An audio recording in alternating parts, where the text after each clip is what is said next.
it. A gentle, melancholic piano melody begins, setting a thoughtful and slightly eerie tone. Hello everyone, and welcome back to the channel. Today, we're diving into a story that sits at the crossroads of psychology, faith, and the unexplained. It's a topic that has fascinated and frightened humanity for centuries. We're talking about the phenomenon of possession, but through a very personal and modern lens.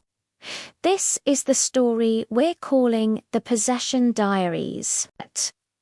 Now, before we go any further, I want to be very clear. This is not a horror movie script.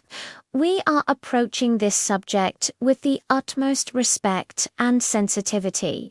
Our goal is to explore a real human experience, one that is often misunderstood and sensationalized.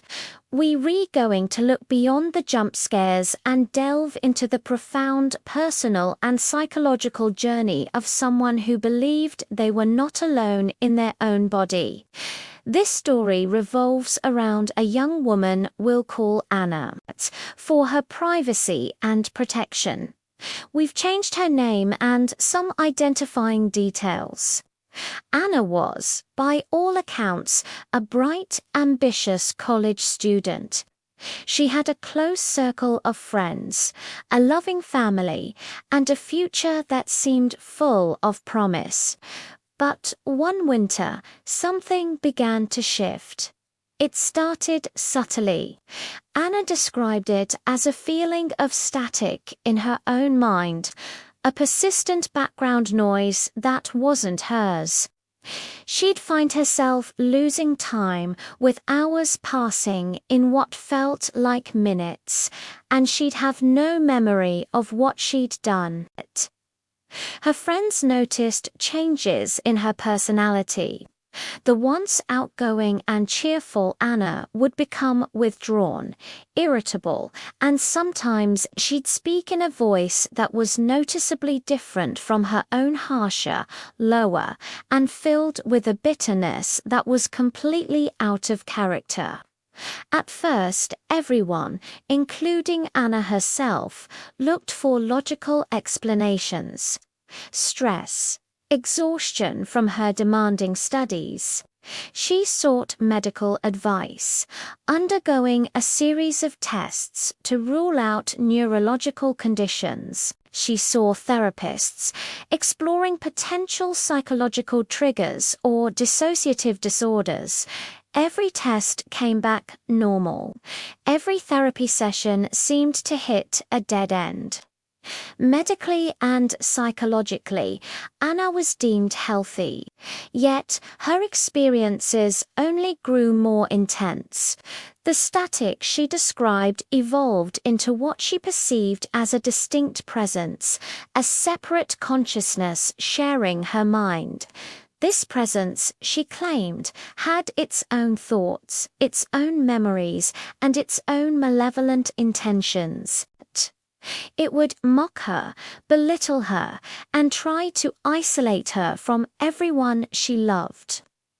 There were moments when Anna felt like a passenger in her own body, watching helplessly as this other entity controlled her actions and words. Imagine the terror of that, looking in the mirror and not recognizing the coldness in your own eyes. Hearing words come from your own mouth that you didn't intend to say. Feeling your hands move to push away a loved one when all you want to do is hold them close. This was Anna's daily reality. Her life became a constant battle for control, a silent war waged within the confines of her own mind. Her family, devout but also practical, was at a loss. They had exhausted every medical and scientific avenue they could think of. Desperate, and seeing their daughter fade away before their eyes, they made a decision that many would find controversial. They decided to seek help from their church and explore the possibility of a spiritual intervention, an exorcism. Now, this is where the story takes a critical turn. The process of arranging an exorcism is not like what you see in the movies. It's a lengthy, meticulous process of investigation by the church. They, too, wanted to rule out any and all psychological or medical explanations first. They conducted their own interviews, not just with Anna, but with her family, friends, and doctors. They were looking for specific signs that, according to their ancient criteria, distinguish a genuine spiritual affliction from mental illness. During this period of evaluation, Anna kept a diary. It was her one sanctuary, the only place she could articulate the terrifying internal conflict she was experiencing. Her entries are a powerful, heart-wrenching account of her struggle. One day, she'd write with clarity and desperation, pleading for help, describing the feeling of being a prisoner in her own skull. The very next day, the handwriting would change, dramatically becoming aggressive, jagged, and filled with rage-filled messages directed at those trying to help her. These diaries became a crucial piece of the puzzle for the church investigators. The investigators documented phenomena that they felt defied conventional explanation. Objects moving in her presence without being touched. Anna speaking in languages she had never learned. And most disturbingly, possessing knowledge about the investigators' personal life secrets that she could have no possible way of knowing. After months of careful observation and deliberation, the Church authorized the rite of exorcism. The rite itself was not a single dramatic event. It was a series of prayers and sessions that took place over several weeks. It was an arduous process, emotionally and spiritually draining for everyone involved, especially Anna.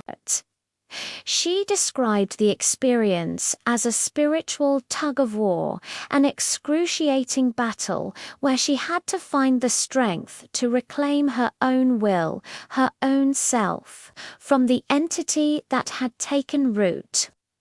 The priests leading the rite focused on prayer, on reaffirming Anna's faith and her own identity, empowering her to fight back from the inside.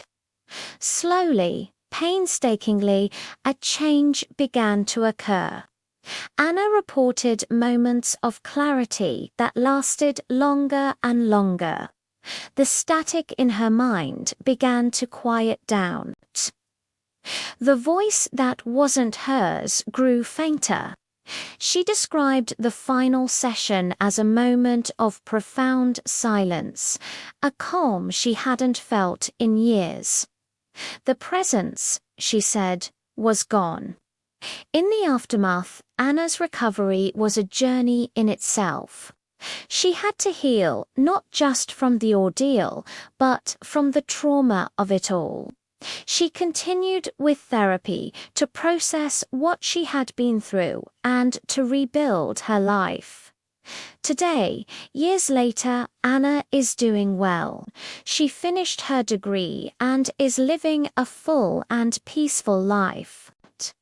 She rarely speaks about her experience, but she agreed to share her story anonymously in the hope that it might help others feel less alone in their own unexplained struggles. So, what are we to make of Anna's story? Was it a genuine case of demonic possession, a spiritual battle for a human soul, or was it a profound and complex psychological crisis that manifested in a way that our current scientific understanding cannot yet fully explain? A form of psychosis that responded to the powerful framework of ritual and belief. The truth is, we don't have a definitive answer. And maybe the point isn't to find one. The point is to listen. To acknowledge the depth of human suffering and the different ways people find healing. Anna's story challenges us to look beyond our own certainties and to approach the mysteries of the human mind and spirit with humility and compassion. It reminds us that for the person experiencing it, the terror is real, the struggle is real, and the need for help is urgent, regardless of the cause. If you or someone you know is struggling with severe mental or emotional distress, please reach out for professional help. There are resources available and you don't have to go through it alone. We'll leave some links in the description below. Thank you for joining me for this deep dive into a very sensitive topic. I'd love to hear your thoughtful and respectful opinions in the comments. What do you think about Anna's story? Let's have a compassionate conversation.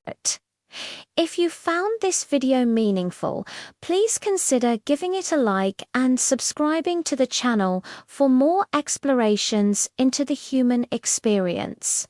It really helps us continue making content like this. Thanks for watching, and I'll see you in the next one.